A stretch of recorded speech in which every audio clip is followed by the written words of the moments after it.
शिवरायांचे सलगी देणे कैसे असे. सकल सुखाचा त्याग करून साधिजे तो योग. राज्य साधनाची लगबग कैसी करावी. याहून करावे विशेष तरीच म्हणवावे पुरुष. या उपरी आता विशेष काय लिहावे. तव शौर्याचा एक अंश दे, तव धैर्याचा जरा स्पर्श दे, तव तेजातील एक किरण दे, जीवनातला एकच क्षण दे. उजळून टाकू पुसू पानिपत पुन्हा लिहाया मुचे. भारत व्यास वाल्मिकी येथील धावत महामंत्र आहे. नवे शब्द साधा जयाच्या स्मृतीने जळे मिलेंच बाधा. नुरे देश अवघा जयाच्या अभावी. शिवाजी जपू राष्ट्रमंत प्रभावी. पुंडलिक वरदे माऊली ज्ञानेश्वर महाराज की जय. जगद्गुरु तुकाराम महाराज की जय. छत्रपती शिवाजी महाराज की जय. धर्मवीर संभाजी महाराज की जय. सद्गुरु जोग महाराज की जय. शिवाजी महाराजांनी राजगडावरून प्रस्थान केलं. तारीख 6 डिसेंबर 1663. 31 डिसेंबर 1663ला त्र्यंबकेश्वरात आले. महादेवाची पूजा केली. सागर संगीत पूजा केली. आपल्या उपाध्यायाची योग्य ती संभावना केली आणि तिथून मजल दर मरजल करीत कोळवण जव्हार या रस्त्यानं शिवाजी महाराज प्रवास करीत रात्री प्रवास आणि दिवसा मुक्काम करीत सुरतेच्या वेशीपर्यंत गेले. सुरतेच्या अलीकडे एका मुक्कामावर सुमारे 3 कोसावर घणदेवी नावाचं गाव आहे, तिथं थांबले आणि तिथून निरोप दिला नाही, तिथून वार्ता कळाली शिवाजी महाराज आले. पुढं शिवाजी महाराज उधण्यापाशी गेले आणि तिथून गावात निरोप दिला, मी आलो आहे. तुमच्या लोकांनी, व्यापाऱ्यांनी आणि किल्ल्याच्या किंवा सुरतेच्या संरक्षणात असलेल्या इनायत खानानी यांनी कुणीतरी येऊन भेट घ्यावी आणि आम्ही सांगल ती खंडी द्यावी. आम्ही सुरतेला त्रास देत नाही दिलं तर मात्र आमच्याकडं सारखं म्हणजे त्याची जबाबदारी तुमची राहील. सुरतेत पळापळ सुरू झाली, गडबड सुरू झाली. सुरतेच्या वेशीवर महाराज गेले, सुरतेच्या शेजारी गेले आणि पुन्हा थांबले, वाट पाहत थांबले. अजून कुणी येतंय का, भेटायला येतंय का, कुणीही आलं नाही. आणि मग निरुपायाने महाराजांचे लोक सुरतेत घुसायला लागले. कुणी येतंय का वाट पाहिली पण कुणी येत नाही म्हणून सुरतेत महाराजांचे लोक घुसायला लागले. आत शिरले, गावात शिरले आणि यांच्याबरोबर तुकड्या केल्या महाराजांनी. 5000 लोक बरोबर आहेत, त्याच्या तुकड्या केल्या. काही लोक गावात शिरलेत, काही बाहेरची व्यवस्था पाहत आहेत, काही संरक्षणाची व्यवस्था पाहत आहेत, काही टेहळणीला पाठवले. महाराज फार विलक्षण आहे का. दरवेळेस अनेक गोष्टींचा विचार शिवाजी महाराजांच्या बाबतीतला करायचा आहे. टेहळणीला पाठवले म्हणजे काय, म्हणजे गावाच्या बाहेर, सुरतेच्या बाहेर 20 कोस 25 कोस पर्यंत हेर फिरत होते, लोक फिरत होते. कोणी येणार आहे अशी जरा जरी शंका कळाली, बातमी कळाली, सुरतेच्या संरक्षणाला यायला लागला आहे तर 1 दिवस आधी आपल्याला कळलं पाहिजे ही महाराजांची भूमिका आहे. म्हणजे एका दिवसात आपलं पटकन आवराआवरी करून निघून जाता येईल. याच्यासाठी महाराज बाहेर लोक पाठवतात. म्हणजे कोणतीही गोष्ट शिवाजी महाराज करतात ते पूर्ण नियोजनानं करतात.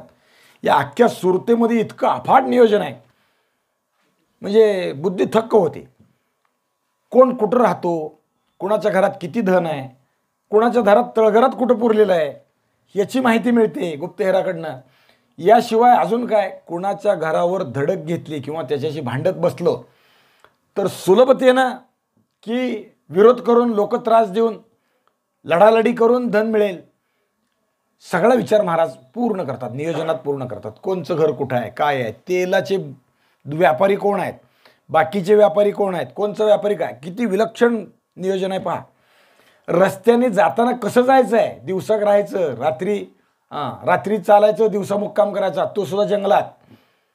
सापडलं नाही पाहिजे, कोणाला कळलं नाही पाहिजे, किती अंतर गेलो, कसं गेलो कळलं नाही पाहिजे. कारण जायचा रस्ता आहे ना तो सगळा मोगलाई आहे. पुण्यापासून ते सुरतेपर्यंत सगळा मोगलांचा प्रदेश आहे. मग हे लोक त्रास देतील, आडवे पडतील, सैन्य कुठं चाललंय म्हणतील, पण या सगळ्यांचा विचार करून महाराज चालतायत. म्हणजे इतक्या गोष्टींचा विचार करतात. महाराजांचा जर आदर्श घ्यायचा असेल तर जीवनात नियोजनबद्ध काम करणं हा शिवाजी महाराजांचा एक आदर्श आहे. तो आपण केला पाहिजे. अनेक गोष्टींचा विचार आपण करत नाही, नियोजन करत नाही. कधी कधी कपडे धुवायचे असतात, बघू उद्याच्याला, बघू परवा दिवशी, असू द्या हरकत नाही, पण ते करीत असताना उद्याच्या दिवसभराचं काय काम आहे याच्यात कुठे वसवता येतात कपडे हे केलं पाहिजे. नाहीतर संध्याकाळी कार्यक्रमाला जायचं आणि घालायला कपडे नाहीत. नियोजन शून्य कारभार याला म्हणायचं. नियोजनासहचा कारभार म्हणजे शिवाजी महाराज. प्रत्येक गोष्ट चखोट, जिथल्या तिथं, जेव्हाच्या तेव्हा, जसंच्या तसं. असं म्हणजे असं पूर्ण नियोजन, कुठेही जा. शिवाजी महाराज अत्यंतिक नियोजनाने चालतात. सुरतेच्या बंदोबस्ताला कुणीही नाही याची माहिती घेतात म्हणजे नियोजन करतात. सुरतेला 5,000चा बंदोबस्त आहे, पण असताना फक्त 1,000 लोक सुरतेत आहेत आणि असणारे सगळे मोगलाई आहेत, त्यांच्यात फार काही अवसान नाही. जर दुसरीकडून माणूस कोणी बंदोबस्ताला यायचा असेल तर त्याला यायला किती वेळ लागू शकतो? जवळपास सुमारे 100 कोस सुरतेच्या जवळपास कोणी नाही, मदतीला यायसारखं कोणी नाही. मग आपण केलं सुरतेचं तर बरोबर योग्य गोमटं करू, स्वराज्य करेक्ट कार्यक्रम करतो नव्या भाषेत, आणि आपल्या जुन्या भाषेत गोमटे करावे, असं आहे. त्या पद्धतीनं चाललेलं आहे. आणि मग सुरतेत गेले. शिवाजी महाराजांचा बरोबरचा माहितगार माणूस एकेका तुकडीला एक एक ठिकाण दाखवतोय. हे घर, हे घर. सुरू झालं. दिवसाढवळ्या हातात मशाली लोक फिरायला. मशाली कशासाठी म्हणजे पुढं लक्षात येईल. शिवाजी महाराजांची इच्छा, मानसिकता घरं पेटवण्याची नाही, 100% नाही, पण का पेटवली गेली ह्याचाही विचार पुढं करू. म्हणजे मशाली कशासाठी? मशालीची कारणं 2-3 आहेत. काही ठिकाणी घरात गेल्यावर अंधार असतो, मग काय करावं म्हणून मशाल पाहिजे, उजेड पाहिजे. आणि काही ठिकाणी माणसं धन देत नाहीत, भले बोलानं देत नाहीत, मशाराचे चटके दिले की पटकन धन येत आहे. पोळायला लागलं, भाजायला लागलं, पराण्या टोचल्या. पराण्या म्हणजे भाल्याचे टोकं असतात किंवा तलवारीचे टोकं असतात, ती टोचवणं, त्याला म्हणायचं पराण्या. आता तुम्ही शेतकरी लोक आहेत, टोचवणं, बैलाला पराण्या टोचवतात का नाही? म्हणजे बैल दोरात पळतो, काम करतो तिरीमिरीनं. तसं पराण्या टोचायला लागल्या की मग धन येत आहे. त्या पद्धतीनं चाललंय. टोळ्या मागून टोळ्या सुरतेत दौडत घुसायला लागल्या, घोड्यावरून घुसायला लागल्या. आणि काय करायला लागले? एकेका व्यापाऱ्याची घरं तू पुढचा स्वार दाखवायला लागला. हे निघाले त्या घरात. दुसरी तुकडी पुढच्या घरात, सगळ्या गल्ल्या गल्ल्यात पांगून फिरायला लागली. आणि मग धनादन घणाचे घाव घालून दार जे बंदिस्त करून ठेवले होते, दार बंदिस्त आहे, काही काळजी नाही आपल्याला. ते मराठी काय तसे सोपे आहेत काय? घणाने फोडले, दार फोडले, कुसं मोडली. घण असतील, लाकडाचे मोठे सोट असतील, दारावर आदळले की दारं पुडतात, मोडतात, कुसं मोडतात. तसं मोडलं आणि मग घरात घुसायला सुरुवात झाली. मशाली घेऊन मराठी आत घुसले. घरातून आरडा ओरडा उठायला लागला. लोकांना धरून बाहेर आणायला लागले. पैसे कुठं आहेत? ठेव. गोळा कर. तुझं घरचं कुठं आहे सांग. बऱ्या बोलानं दिलं तर सोटलं, नाहीतर हिसकून घ्यायचं. घरात कुठं आहे हुडकून काढायचं.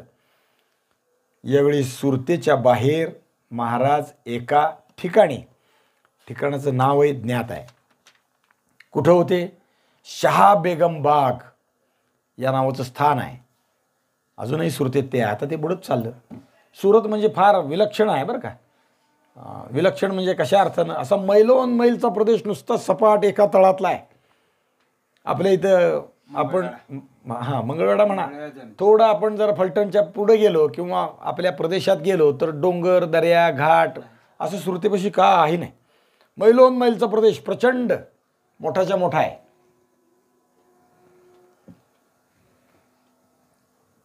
विस्तारित प्रदेश आहे आणि सगळा वाळवंटासारखा प्रदेश आहे. नुसतं माती, माती म्हणजे ती सुद्धा वाळूसारखी माती आहे, विशाल. सुरतेला जाणताराचे जे प्रयोग होते म्हणजे मला चांगलं आठवत आहे. मी होतो त्याला 8 दिवस, त्यामुळेच मी सुरतेत राहिलो. जाणताराजे म्हणजे छत्रपती शिवाजी महाराजांच्यावर जगातलं 1 नंबरचं नाटक आहे ते. 350 कलाकार, 250 कलाकार त्यात काम करतात. हत्ती, घोडे सगळं स्टेजवर असतं. पालख्या, हत्ती, घोडे सगळं काही आहे. शिवाजी महाराजांचं दिव्य भव्य जे आहे ते तिथं आणलेलं आहे. त्या अर्थाने ते चालतं.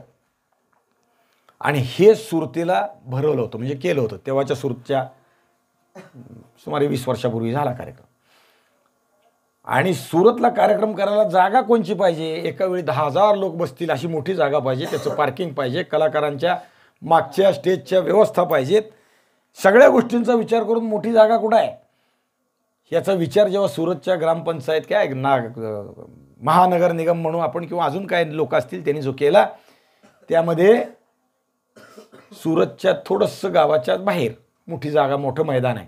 सगळंच मैदान आहे गाव. तसं गाव म्हणजे गावाच्या बाहेरचं मोठं आहे. मग तिथं जागा योग्य आहे. पण ही जागा कुणाची आहे त्याचा विचार केला तर ती बडोदेकर गायकवाडांचं आहे. म्हणजे ते नजर जाते तिथपर्यंत त्यांचंच. सरकार बडोदेकर गायकवाड जे आहेत त्यांची जागा आहे. मग बडोदेकरांकडे एक शिष्टमंडळ भेटायला गेलं, ही जागा अशी अशी आहे आणि इथं आम्हाला कार्यक्रम करायचा, आपण संमती द्यावी जागा वापरण्यासाठी आणि आपलं काही भाडं असेल तर ते पण सांगावं. रीतीनं जे आहे ते बोललेलो. त्यांनी सगळी चौकशी केली, काय कार्यक्रम आहे, किती दिवस चालणार आहे, कसा चालणार आहे, काय आहे.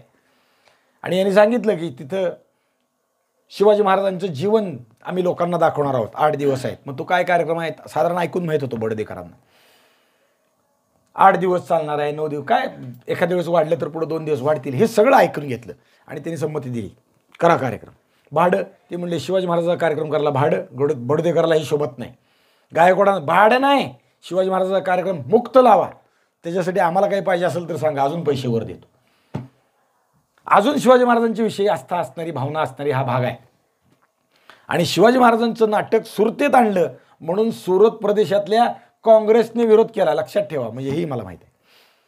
काँग्रेसने विरोध केला. सूरत में शिवाजी राजा आके सूरत लूट को गया और सूरत को ही शिवाजी दिखाने आ रहे तुम, ये क्या बात है, शिवाजी का डंका यहाँ कैसे चलेगा, असा प्रदेश तिथं काँग्रेसने प्रचार केला. उत्तर लोकांनी असं दिलं की सुरत लुटायला शिवाजी महाराज आले, बरोबर आहे, पण सुरत लुटली कुणाला लुटलं, इंग्रजांना लुटलं. सुरत लुटली कुणाला लुटलं, शिवाजी महाराजांनी लुटलं, मुघलांना लुटलं. म्हणून सुरतेतल्या नागरिकाला नाही त्रास दिला शिवाजी महाराजांनी. आता जे पैसेवाले व्यापारी आहेत, ज्यांनी धनाच्या गाठी लोकांची नरडे आवळून आवळून जमवलेले आहेत, ते लुटायला शिवाजी महाराज आलेत. आणि हे याच्या अर्थानं सुरतेत आता घरं दाखवायला लागली. एक एक घराची कुसं कडकडून पडायला लागली. सुरतेच्या बाहेर महाराजांचा शहा बेगम बागेत मुक्काम म्हणजे काय, नुसतं एक तंबू लावलाय, ते सुद्धा कसा पाल असं नाही, नुसतं वरती छत, खाली मोकळ्यात महाराज बसलेले आहेत, आसन घालून बसलेत. आणि तिथं बाकीचे सगळे मराठी जे आहेत ते संरक्षणाला थांबलेले, सुरतेत जाणारे येणारे ते तिथंच आहेत, जात आहेत येत आहेत. महाराज फक्त तिथं थांबलेले आहेत, बाकी मराठी व्यवस्थेसाठी उभा आहेत किंवा बसलेले आहेत. संरक्षण व्यवस्था उत्तम आहे महाराजांची, भोवती मावळे मंडळी आहेत. आणि गावातले लोक आहेत ना, ते सुरत लुटून जे आणतायत ते सगळं धन आणून थैल्याच्या थैल्या महाराजांच्या पुढं वाटतायत. चित्र डोळ्यापुढं आणायचं, कसं बसले असतील, कसं चाललं असेल. शेजारी महाराजांचं परत बंदोबस्त व्यवस्था, बरं का, बंदोबस्त म्हणजे नियोजन. थैल्या आणून वतल्या की कशाही टाका नाही, त्याच्यासाठी 4 माणसं कारकून लिहायला बसले.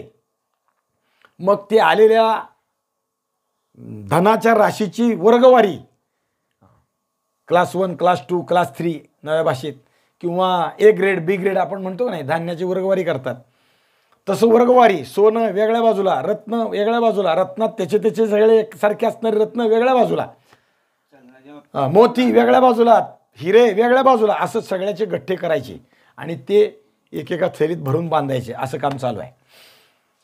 भयंकर दरडण्या, आसुडाचे तडाखे ऐकू यायला लागले. घराच्या श्रीमंत मालकांना मराठीत धन मुकाट्यानं देण्याबद्दल सांगत होते, ते म्हणत होते नाही, या संपलं, आता काही नाही. खोटं सांगायचे. एखादा आसूड कडकडला, नुसता आवाज झाला, लडबडा लवळायला सुरुवात होती. मग नाही बी संपतं आणि काढून द्यायला सुरुवात होती, हे घ्या हे घ्या.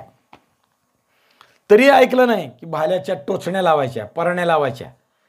भाल्याचे टोक लावायचं शरीराला, नुसतं टोचवायला, रक्त यायचं एवढं करायचं नाही, नुसतं टोचवायचं आतपर्यंत. ती वेदना होतात, त्रास होतो.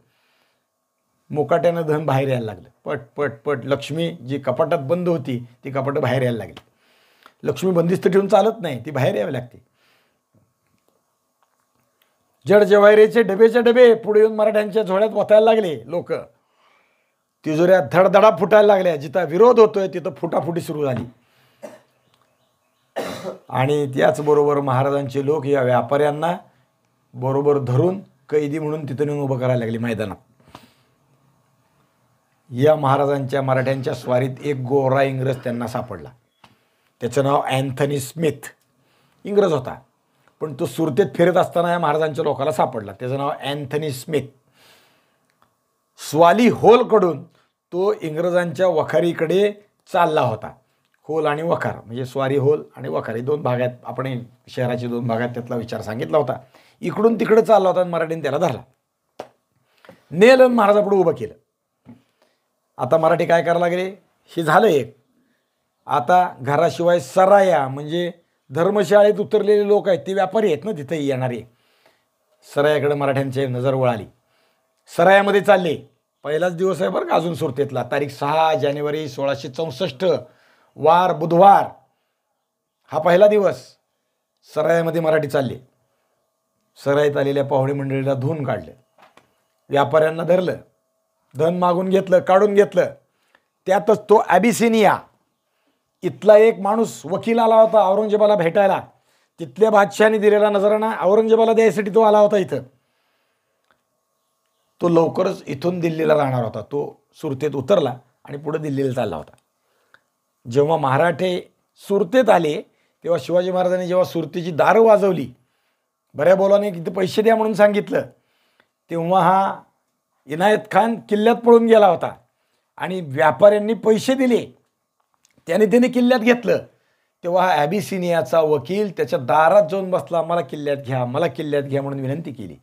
त्याला वाटले की दरोडेखोरांची टोळी आली आहे, पण हे दरोडेखोर नाही आहेत, त्याला माहीत नाही शिवाजी महाराज काय आहेत हे त्याला माहीत नाही.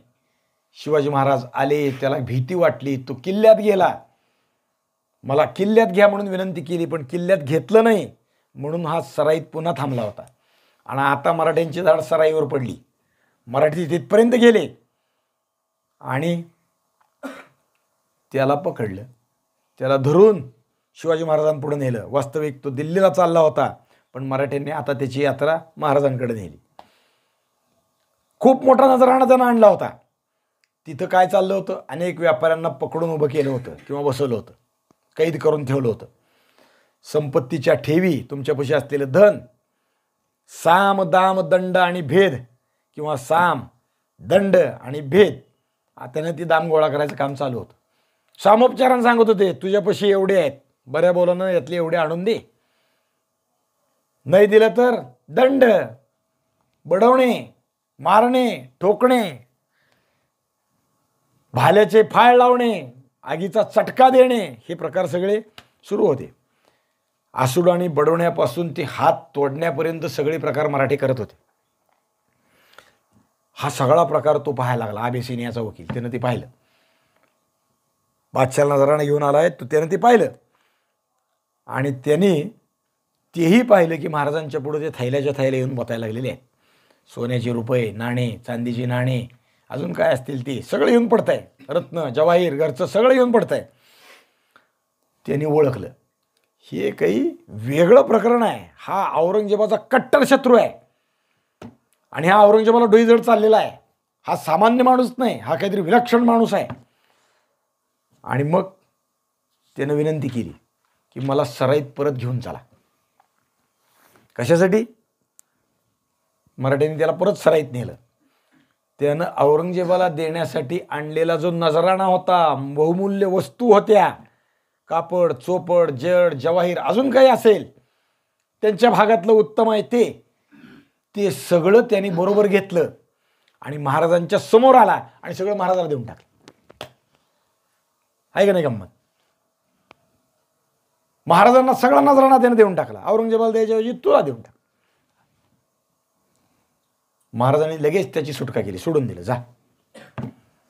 म्हणजे त्रास दिला कुणाला? जे देत नाहीत त्यांना, ज्याने बरे बोलानं दिलं त्यांना काहीही केलं नाही. अजून पुढचा विचार खूप आहे सुरतेच्या बाबतीत. शिवाजी महाराजांनी गोरगरिबांना कोणालाही हात लावला नाही, सामान्य नागरिकाला त्रास दिला नाही. मराठ्यांनी आता सुरतेच्या जकात घरावर हल्ला चढवला. जकात घर म्हणजे जिथं रोज गलबत येतात त्याच्यातून जकात काढून घेतली जाते, वर्गवारी असते ना जकात. आमच्या इथं प्रवेश करण्यासाठी एवढं द्या, टक्के द्या, किती व्यापार आहे तुमचा, ₹1,00,000 माल आहे, 2% इथं पैसे भरा, 4% भरा, काय जी काय असेल ती जकात त्यावेळेस ठरलेली, त्याप्रमाणे जकात भरून घ्यायचं ठिकाण आहे, त्याला म्हणायचं जकात घर. आता गावागावात जकात नाका असतो बघा. मग कदाचित आता तुमच्यात ते जकात संपली आहे. टोल नाका, आता टोलही बंद होणार आहे. आमच्या लहानपणी जकात नाके होते, पंढरपुरात 4 अंगाला जकात नाके होते. जकातच बंद व्हायला लागली. GST मध्ये एकाच ठिकाणी सगळे पैसे जातात, त्यामुळे जकात गावागावातली बंद. नगरपालिकेत प्रवेश करून व्यापार करत असताना नगरपालिकेला 1%, 2% जकात द्यावी लागते, अशी ती पद्धत होती. तसंच जकात गोळा करायचं जे ठिकाण आहे त्याला म्हणायचं जकात घर. मराठ्यांनी जकात घरावर हल्ला चढवला. जकात घरावर चालून गेले आणि सारी जकात जिथं गोळा झाली होती ती महाराजांपुढे आली. जकात घराच्या पुढे इंग्रजांचा माल पडला होता. त्यात मोती नव्हते, हिरे नव्हते, सोनं नव्हतं, तरी मराठ्यांनी ते उचललं, त्याचा फन्ना उडवला. काय होतं त्यात? त्यात काजू, खोबरं आणि कापड होतं. आता काजू खायला आयते मिळाल्यावर कसं काय हो? खोबरं, काजू चांगला माल आहे ना. उचलला, आणला मराठ्यांपुढे, महाराजांपुढे आणला मराठ्यांनी, त्याचा फन्ना उडवला. आता मराठ्यांची धाड एका मोठ्या घराकडे वळाली. इंग्रजांच्या वखारीच्या शेजारी जवळ हाजी सय्यद बेग, झाहीद बेग किंवा सय्यद बेग दोन्ही नाव आहेत, त्याच्या घर होतं. घरात पैसा भरपूर रगड होता. माणसं मात्र नव्हती. का? सगळी किल्ल्यात पळून गेली होती. कुणीच थांबलं नाही घरात, पण घरात पैसे आहेत.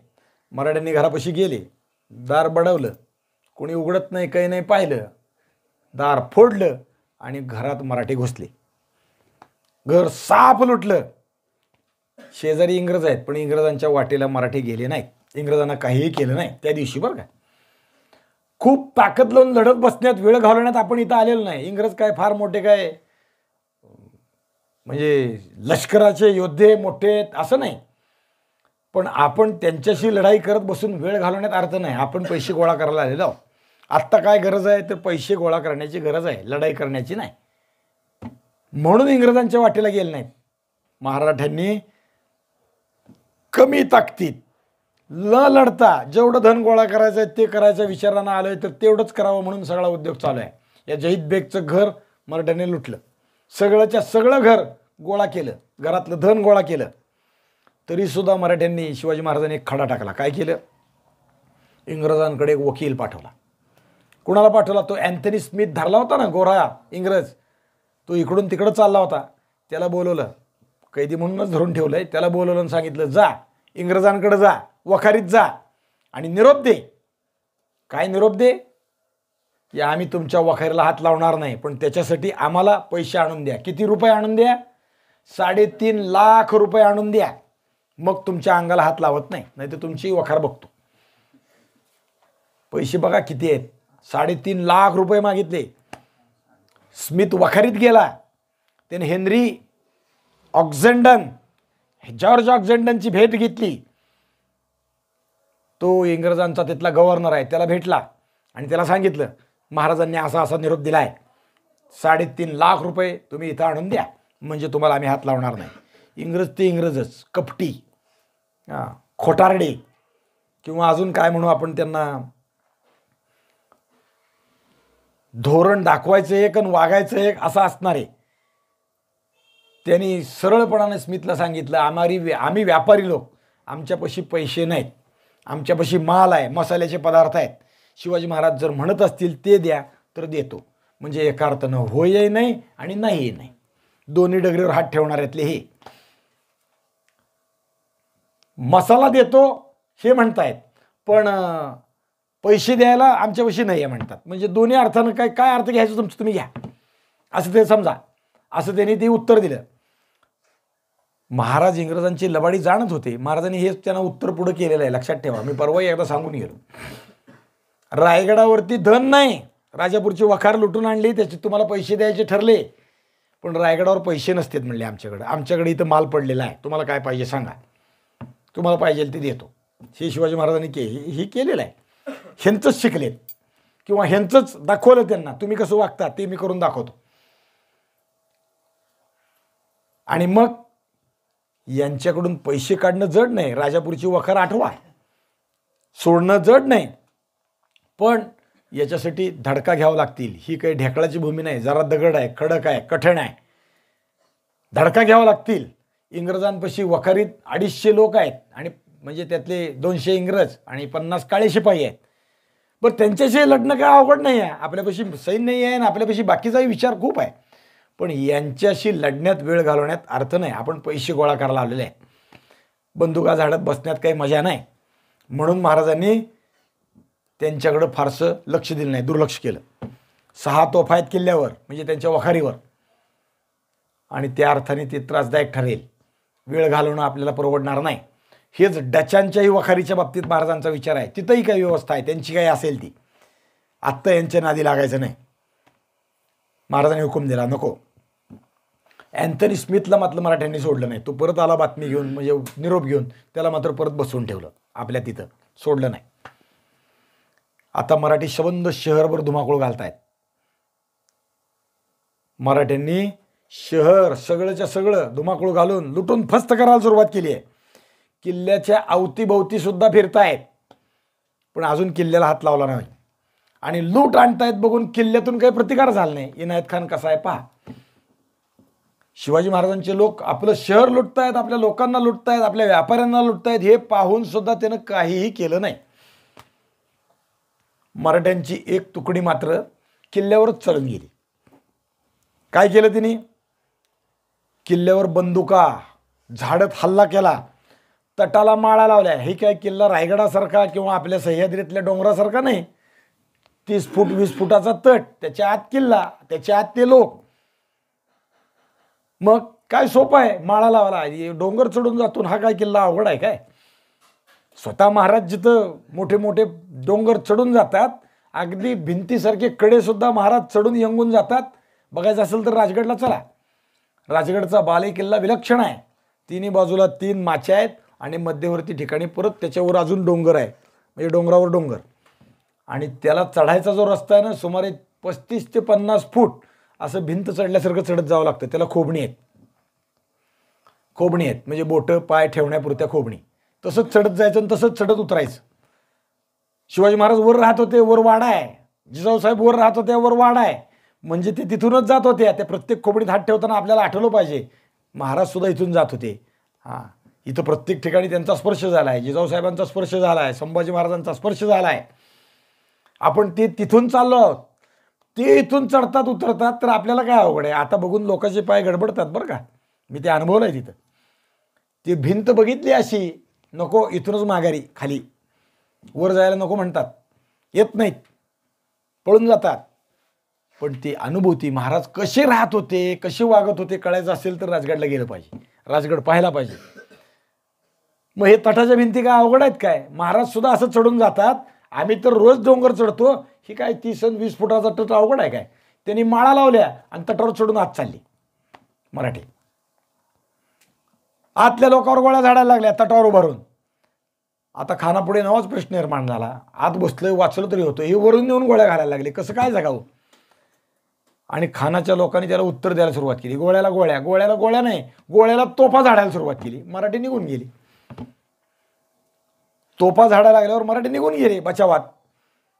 पण तोफा जे डागायला लागले, त्या तोफा डागून गावातले घरच पडायला लागले. कशी बुद्धी आहे पहा मोगलांची. तोफा डागल्यामुळे, तोफा उडवल्यामुळे मोगलांच्याच गावातली सुरतेच्या व्यापाऱ्यांची घरं पडायला लागली. त्याला हादरे बसले.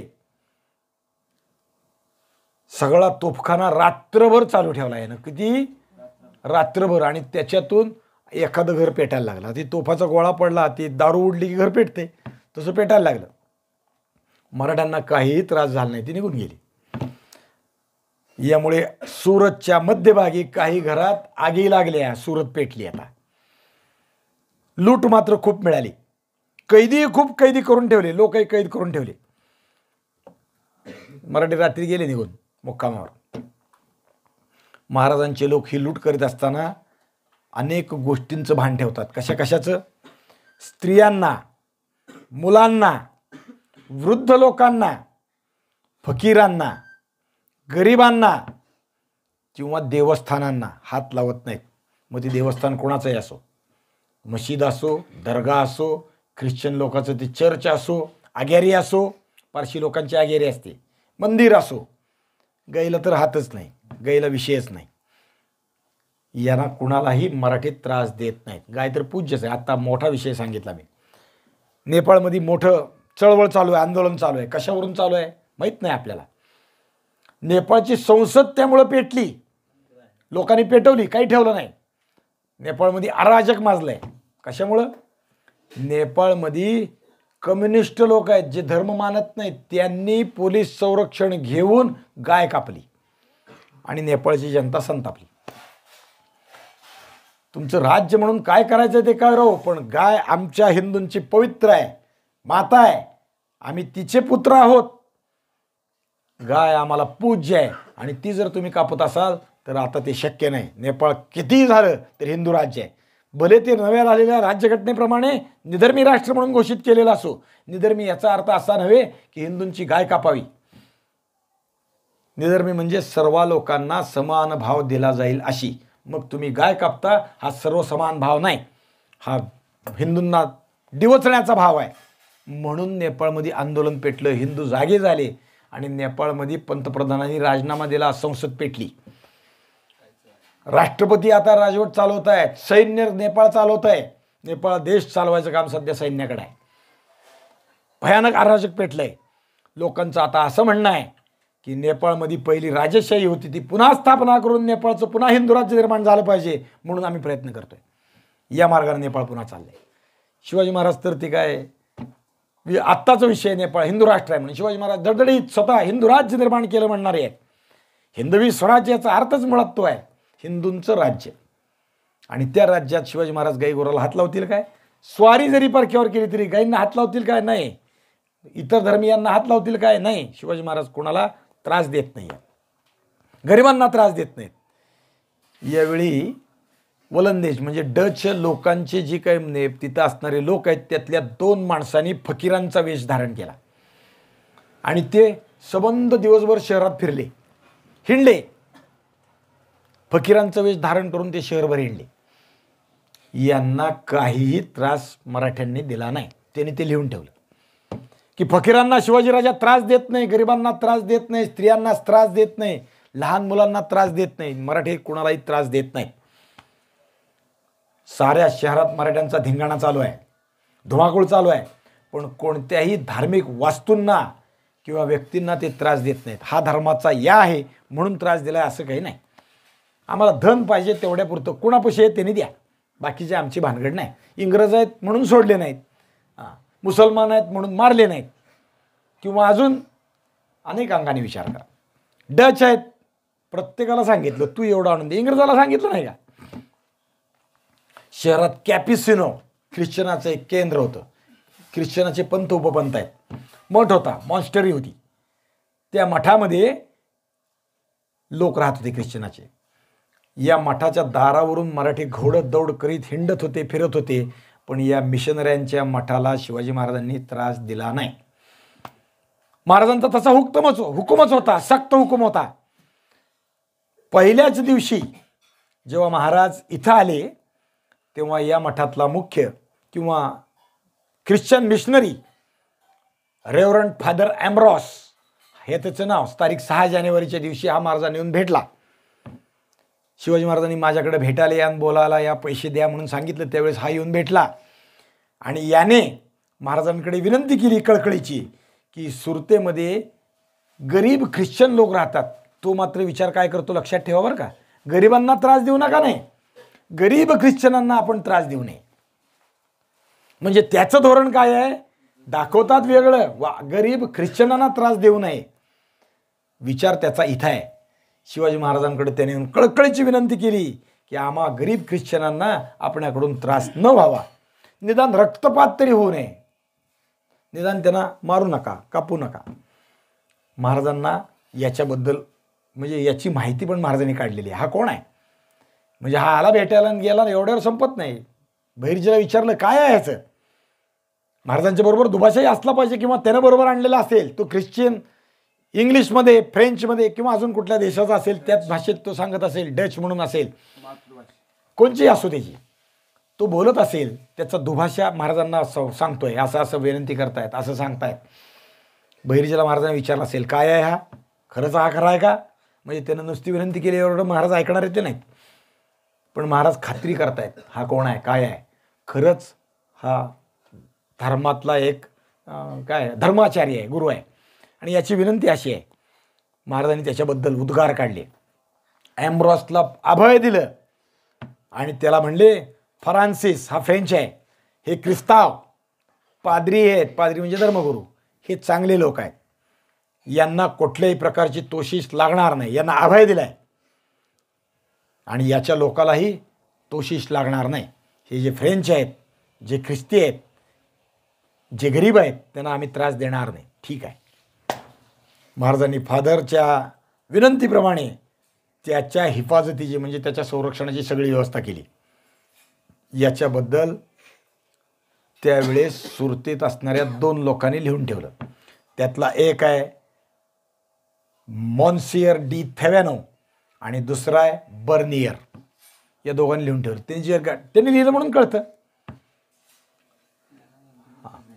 म्हणून ते कळालं. ते प्रवास वर्णन करायला, प्रवास करायला भारतात आले होते आणि प्रवास करीत असताना त्यांना आलेला अनुभव, प्रवासातली कथा त्यांनी लिहून ठेवल्या, म्हणून या गोष्टी आपल्याला कळतात. महाराजांनी गोरगरिबांना जसा त्रास दिला नाही तसाच एका धनाढ्य माणसालाही त्रास दिला नाही. पैसेवाला आहे पण याला त्रास दिला नाही. पहा बरं का, माणसं महाराज कोणाला त्रास देतात किंवा कोणाकडून धन काढून घेतात. धन नाही म्हणतो त्याला कसं करतात, म्हणजे त्रास देणं आहे.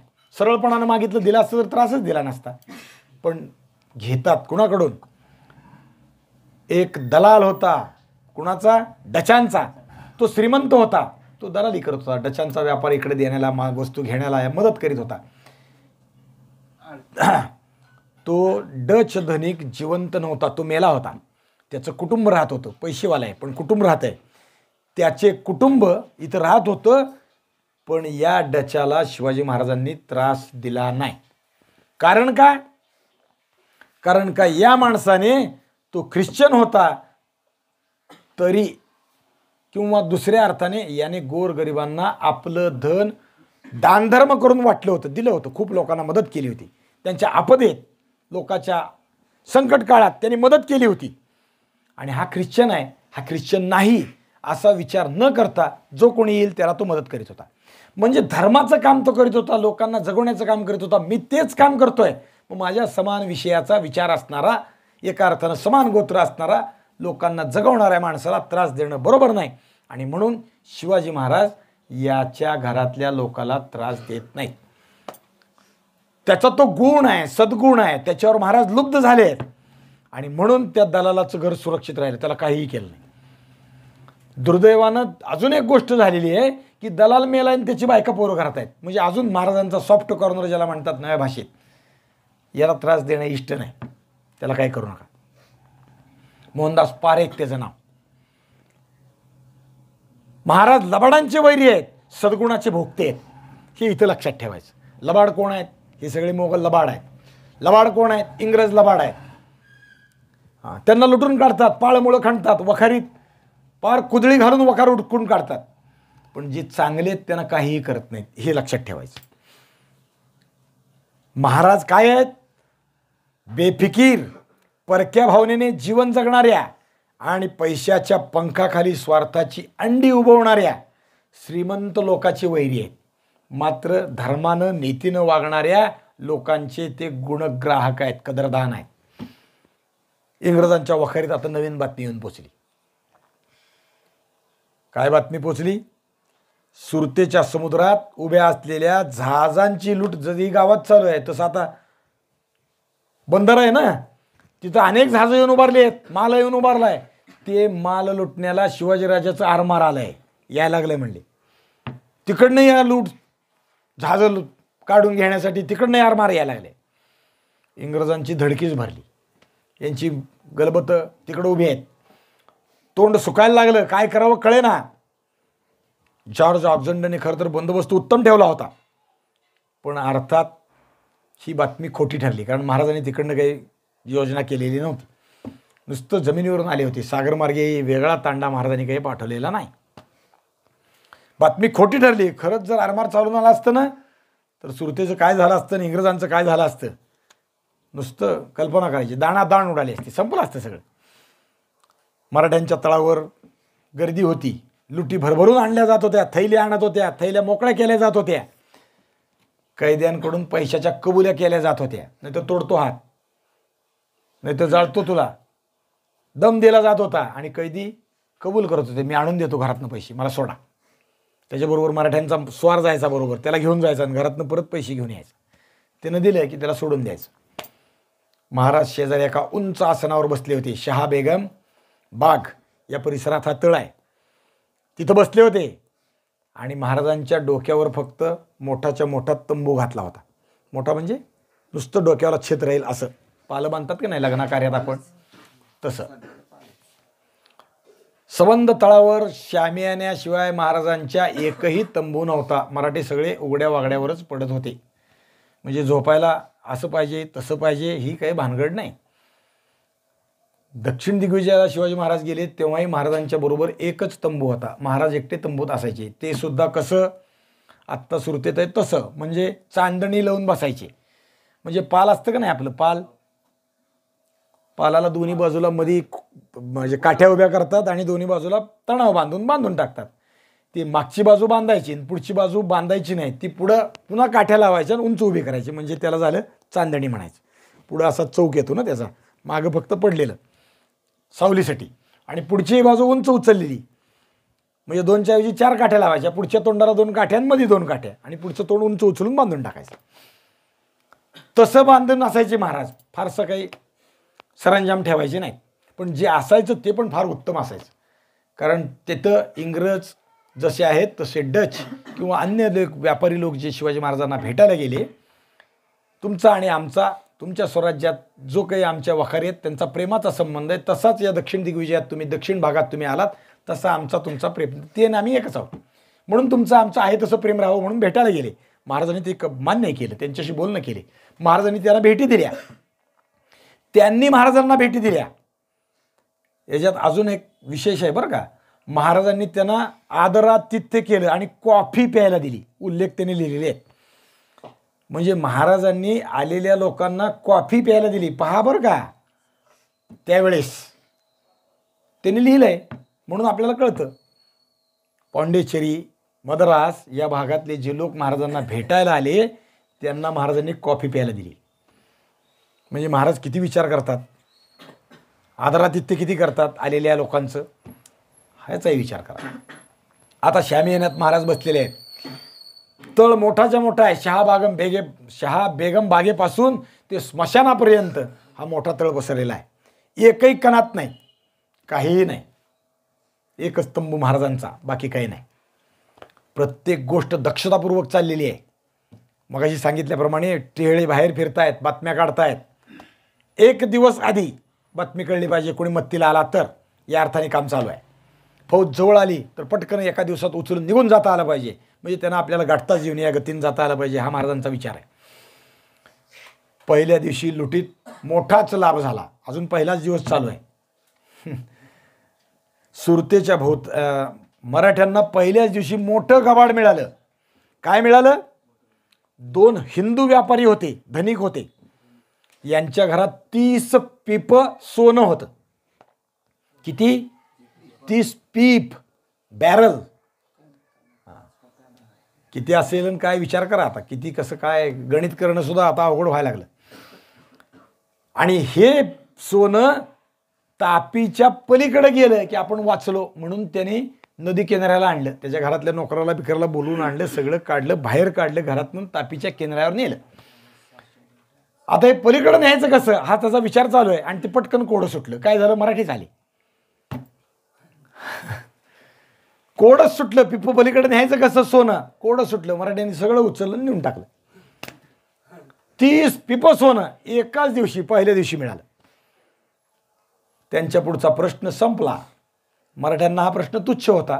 काय मोठेच मोठं दळ होतं ना, 5000 लोक म्हणजे सामान्य नाहीत. आणि एक मराठा कसा आहे त्याचं म्हणजे विशेष आहे, उत्तर द्यायला सुद्धा विलक्षण आहे. एक मराठा विलक्षण आहे वाटतं आपल्याला, पण आपले लोक फार भारी आहेत. शिवाजी महाराजांची कथा पण मागे सांगितली. एक कसा, एक हत्तीच्या बरोबरीचा आहे. एक कसा आहे, एक असा विलक्षण माणूस आहे. तसे ते 30 पिप काय अवघड आहे का? एकट्याने एकाने डोक्यावर नेला असेल.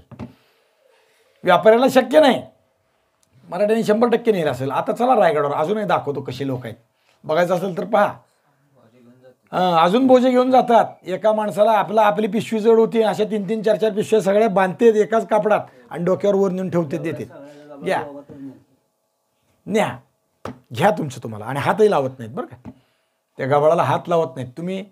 त्याने जरी तुमचं सगळं गबाळ त्याच्या ताब्यात दिलं तर वर जायचं तर त्याला काही करत नाहीत. ते गबाळ टेकवतात आणि तुम्ही वर येण्याची वाट पाहतात. ते अर्ध्या पाऊण तासात पोचतात आणि आपण मात्र हास्य हुश्य करत 2 तासांवर जातो. जीव मेटाकुटी येतो. ते वाट बघत बसतात. तुम्ही गेला, तुमची पिशवी तुमच्या ताब्यात देतात, तुमचं काय ठरलेला मेहनता नाही तेवढा घेतात आणि निघून जातात. अजून होतं आहे, खडतर आहे, खूप ठिकाणी आहे, रायगडावरच नाही, राजगडावरही आहे, अनेक ठिकाणी आहे, सगळे आहेत. पण मराठी विलक्षण आहेत. ही प्रश्नच संपला. 30 पिपं सोनं न्यावं कसं, मराठ्यांनी नेलं, काळजीच संपली. उचललं आणि महाराजांच्या पुढे येऊन दाखल झालं. अजून एक गोरा माणूस सापडला मराठ्यांना. कोण? ग्रीसचा रहिवासी, युनान, ग्रीस म्हणजे ग्रीक, तिथला रहिवासी हा निकोलस कॅलोस्ट्रा त्याचं नाव. त्याला महाराजांच्या पुढे नेऊन उभं केलं. महाराजांनी आता अजून एक गंमत केली. त्याला सांगितलं, माझा निरोप पुन्हा इंग्रजांना नेऊन दे, जा आणि इंग्रजांना सांग. पुन्हा एकदा निकोलसला महाराजांनी पाठवलं, इंग्रजांकडे वकील म्हणून पाठवलं. पण इंग्रजांनी याही वेळी पहिल्यासारखंच वागले. महाराजांना काही दाद लागू दिली नाही, काही दिलं नाही. इथं हा गुण एक महत्त्वाचा लक्षात ठेवायचा. आत्मविश्वास, दुर्दम्य आत्मविश्वास, शिस्त आणि नेत्यावरची निष्ठा असली की काय होतं हे जगाला कळतं. म्हणजे इंग्रजांचा आत्मविश्वास किती आहे, शिस्त किती आहे. आपला नेता जो कोणी आहे, काय तो जॉर्ज ऑक्झेंडन, त्याच्याप्रमाणे वागतायत. दुसरे इंग्रज पळून फुटून गेले नाहीत त्याच्याकडं. नको बाबा आता भीती वाटते, माझा जीव कसा आहे, नाही, त्याच्याबरोबर चालायचं, त्या पद्धतीनंच वागायचं. हे करीत असताना म्हणजे राष्ट्र कशानं रक्षण करतात, या गोष्टींवर रक्षण करतात, हे इंग्रजांनी त्यावेळेस दाखवून दिल्यासारखं आहे. हे जर आपण करत असू, आचरलं म्हणून तर आपलं मोठं झालं ना शिवाजी महाराजांचं राष्ट्र. म्हणजे शिवाजी महाराज इंग्रजांना भ्याले असा मात्र विचार करायचा नाही. असा इतिहासकारांनी मांडा, इंग्रजाला भेले म्हणून त्यांची वकार लुटली नाही असं म्हणायचं नाही. कारण शिवाजी महाराजांनी जर ठरवलं असतं तर तासाभरात इंग्रजांचा चुराडा उडवला असता. 250 लोक काय किंमत आहे, मारून टाकले असते, सगळे पकडून कैदी केले असते, वकारच्या वकार जाळून फस्त केली असती. कारण राजापुरात ते केलंय. 200 असले काय आणि 2000 असले काय, आम्ही ठरवलं तर कुदळी लावून वकार खडून काढतो, तेही करता आली असती सुरतेत. पण हे करण्यात वेळ घालवायचा नाही या महाराजांना. याच्यात एखादी तुकडी अडकून पडते, हातात पलीत काय पडणार आहे, आपण कशासाठी आलो आहे त्या गोष्टीचा विचार करायचा आहे. हे अडकायचं नाही, वेळ घालवायचा नाही. जास्तीत जास्त धन कमीत कमी वेळेत कसं प्राप्त होईल त्याचा विचार महाराजांचा चालू आहे. इंग्रजांनी जर तसा विचार करायचा असता तर 2 वर्षे इंग्रजांचे लोक कसे कैदेत अडकून पडले होते, व्याघ्रगडावर, सोनगडावर, रायगडावर कसे अडकलेत विचार करा. विनंत्या करून करून 2 वर्षांनी महाराजांनी सोडलेलं आहे का नाही. हेनरी रेव्हिंग्टन कैदेत होता, फिलिप गिफर्ड, रिचर्ड टेलर, ते सगळे कैदेत कसे राहिले आणि कसे मेले. त्यामुळे शिवाजी महाराज इंग्रजांना भेले असा विचार करायचं काही कारण नाही. महाराजांना त्यांच्याशी वेळ घालवायचा नाही, हुज्जत घालत बसायची नाही. कमी कष्टात, कमी नुकसानीत जास्तीत जास्त फळ पदरात पाडून घ्यायचं आहे म्हणून महाराज प्रयत्नशील आहे. त्या अर्थाने महाराजांचा विचार आहे. रात्र झाली, मशाली पेटून मराठे, म्हणजे दुसरा दिवस चालू आहे आता, शहरात धुमाकूळ घालायला लागले. अहोरात्र लुटीचं काम सुरू आहे. रात्रीसुद्धा आता सुरू झालं आणि मराठी ढोल आणि ताशे बडवीत शहरात फिरत आहेत. आता काय ढोल वाजवायची वेळ आहे काय, लोकांचं 12 वाजायची पाळी आली. पण एक रणांगणातला आवेश असतो, त्याला उत्साह येतं, प्रोत्साहन येतं. ढोल वाजला, हलगी वाजली की पाय थिरकायला लागतात ना, तसा भाग आहे. म्हणून ते वाजवत फिरतायत. आणि इंग्रज मात्र रात्रभर बंदुकीच्या फैरी झाडीत आपल्या वखारीच्या संरक्षणाला तटावर फिरतायत. बघा, पहारा करतायत. यावेळी सुरतेच्या कोतवालाचा भाऊ, या इनायत खानाचा भाऊ इंग्रजांच्या वखारीत गेला. काही लोकांशी बरोबर घेतले, 40 लोक बरोबर घेतले. तो तिकडे गेला आणि इंग्रजांच्या वखारीपाशी आला.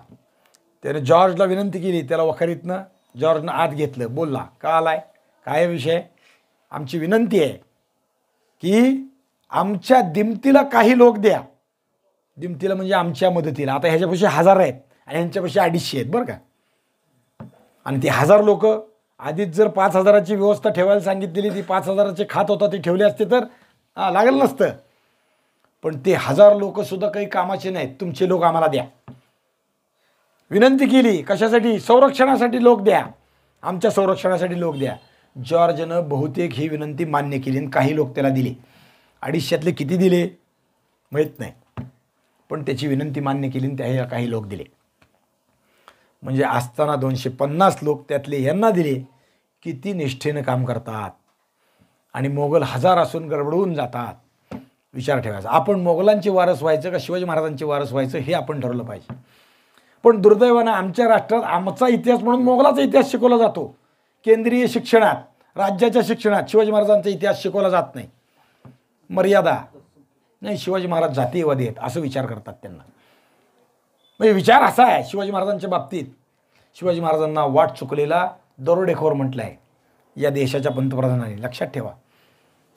शिवाजी महाराज कोण आहेत विचार त्यांना कळलाच नाही, कारण त्यांची बुद्धीची झेपच तेवढी नाही.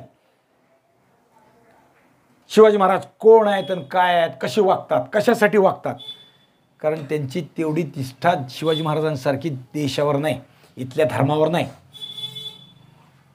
I am born in unfortunately born in Hindu family असं ते पंतप्रधान म्हणतात. मी दुर्दैवानं हिंदू कुटुंबात जन्माला आलो. आम्हाला अभिमान आहे आम्ही हिंदू कुटुंबात जन्माला आलो, कारण याची वैभवशाली परंपरा आम्हाला कळते आहे. अशा कुटुंबात जन्माला येणं हे आमचं सद्भाग्य समजतो. आमच्या पंतप्रधानाला मात्र ते सद्भाग्य वाटत नाही.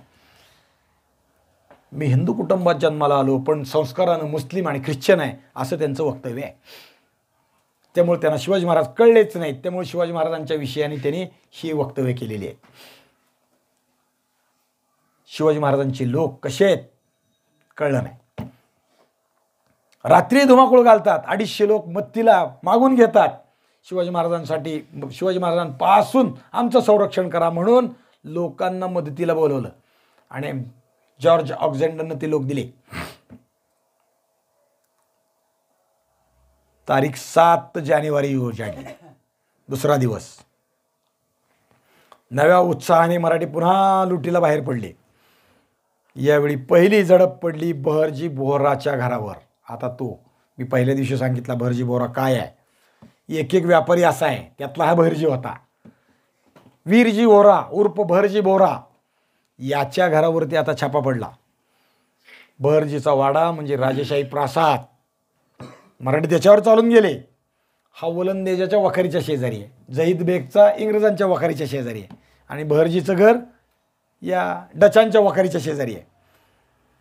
संपत्तीचा हिशोब यावेळी वाड्यात किती संपत्ती होती? 80 लाख रुपयांची संपत्ती यावेळी घरात होती त्याच्या. तो कालच किल्ल्यात पळून गेला होता. घरात कोणी नव्हतं. बहरजीच्या वाड्यावर मराठे गेले. दरवाजा फोडला आणि वाड्यात प्रवेश केला. गडगंच दौलत मराठ्यांना यात मिळाली. काय मिळालं मराठ्यांना? 28 शेर मोती मिळाले. किती मोती? शेर बरं का, पीठ नाही. मोती. मोती म्हणजे एक एक मोती असतो का नाही त्याच्या जातकुळीनुसार. जातकुळी म्हणजे कुठं मोती कुठं निर्माण झाला, त्यातल्या त्यात बसराचा मोती असेल तर त्याची किंमत जास्त. मोती कुठं तयार होतो? समुद्रात होतो इथपर्यंत माहिती आहे. पण श्रीलंका, नेपाळमध्ये मोत्याची म्हणजे व्यापार खूप चालतो. बंगालच्या खाडीत मोती तयार होतो. अनेक ठिकाणी मोती तयार होतो. तो निसर्गता तयार झाला. आता जपानमध्ये खूप करतात. चिनी मोती पण आता खूप येतात. सगळंच चिनी येतं आता.